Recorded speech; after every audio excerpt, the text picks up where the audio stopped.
ਜਿਹੜੇ ਮੋਟਰਸਾਈਕਲਾਂ ਦੀ ਪੱਤੀਆਂ ਜੀ ਖੜਕਦੀਆਂ ਰਹਿੰਦੀਆਂ ਨੇ, ਰਬੜਾ ਜਾਂਦੇ ਨਾ ਮੱਚ ਤੇ ਹੱਲ ਨਹੀਂ ਹੁੰਦਾ ਕੋਈ। ਤੇ ਅੱਜ ਤੋਂ ਬਾਅਦ ਮੈਂ ਕਹਿੰਦਾ ਰਿਜ਼ਲਟ ਪੂਰਾ ਦਿਖਾਵਾਂਗੇ ਵੀ ਇਹਦਾ ਕੀ ਹੱਲ ਕਰਨਾ ਚਾਹੀਏ। ਜਿਹੜੀ ਆਹ ਉਰੇ ਰਬੜਾ ਹੁੰਦੀਆਂ ਨੇ ਉਹ ਮੱਚ ਜਾਂਦੀਆਂ ਨੇ, ਪੱਤੀਆਂ ਜਿਹੜੀਆਂ ਟਰਨ ਟਰਨ ਕਰਦੀਆਂ ਰਹਿੰਦੀਆਂ ਨੇ।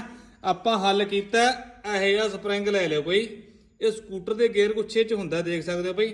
ਇਹਨੂੰ ਅਸੀਂ ਕੀ ਕੀਤਾ, ਛੋਟਾ ਜਿਹਾ ਪੀਸ ਕੱਟ ਲਿਆ, ਆ ਦੇਖੋ ਛੋਟਾ ਜਿਹਾ ਪੀਸ ਕੱਟ ਕੇ ਆ ਨਟ ਦੇ ਉੱਪਰ ਪਾ ਦਾਂਗੇ, ਦੇਖੋ। ਤੇ ਆਪਾਂ ਉਦੋਂ ਬਾਅਦ ਕਰ ਦਾਂਗੇ ਫਿੱਟ। ਮੈਂ ਕਹਿੰਦਾ ਇੰਨਾ ਵਧੀਆ ਰਿਜ਼ਲਟ ਹੈ, ਮੁੜ ਕੇ ਨਟ ਨਹੀਂ ਖੁੱਲੂਗਾ। ਆ ਦੇਖੋ ਕਿੰਨਾ ਮੋਟਾ ਸਪਰਿੰਗ ਹੈ, ਦੇਖ ਸਕਦੇ ਹੋ। ਮੈਂ ਕਹਿੰਦਾ ਪੂਰਾ ਵਧੀਆ ਰਿਜ਼ਲਟ ਹੈ, ਮੁੜ ਕੇ ਪੱਤੀ ਐ ਤਾਂ ਚੂੰ ਵੀ ਨਹੀਂ ਕਰਨੀ। ਤੇ ਥੋੜੀ ਪੱਤੀ ਹੱਲ ਗਈ ਤਾਂ ਜ਼ਿੰਮੇਵਾਰੀ ਹੈ ਸਾਡੀ। ਲੈ ਵੀਡੀਓ ਨੂੰ ਸ਼ੇਅਰ ਕਰ ਦਿਓ ਕਿਉਂਕਿ ਪੱਤੀਆਂ ਜੀ ਬਹੁਤ ਹਲਦੀਆਂ ਨੇ, ਕਿਉਂ ਬਈ? ਹਾਂਜੀ ਹਾਂਜੀ। ਅੱਜ ਤੋਂ ਬਾਅਦ ਨਹੀਂ ਹਲਦੀਆਂ? ਨਹੀਂ ਜੀ, ਦੋਨਾਂ 'ਚ ਪਾ ਦਾਂਗੇ ਆਪਾਂ, ਕਿਉਂਕਿ ਸਪਰਿੰਗ ਬਾਹਲ ਦਾ ਬਹੁਤ ਸੋਹਣੀ ਹੈ। ਅਸਲੀ ਸਪਰਿੰਗ ਬਾਹਲ ਇਹ ਬਣਦੀ ਹੈ। ਲੈ ਕਰ ਦੋ ਵੀਡੀਓ ਸ਼ੇਅਰ।